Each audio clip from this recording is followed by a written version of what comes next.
Hey guys, I'm going to show you how to log in to YouTube automatically. If you use YouTube regularly, you can stay signed in so you don't have to enter your Google account credentials every time you visit. So once you're logged in, YouTube can automatically sign you in whenever you open the website or app on the same device. So open your web browser and go to youtube.com. You can click the sign in the top right corner, then sign in with your Google account. If prompted, select stay signed in or don't sign out after logging in.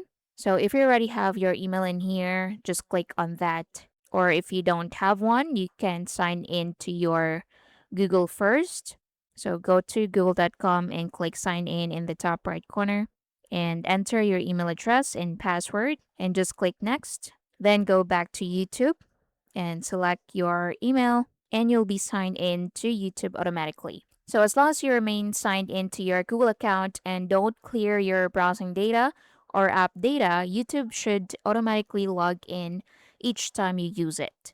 You can click your profile in the top right corner and you can go to YouTube Studio or you can view your channel. So you can click view your channel or you can also switch account and sign out in here. And that's basically it. Thank you for watching.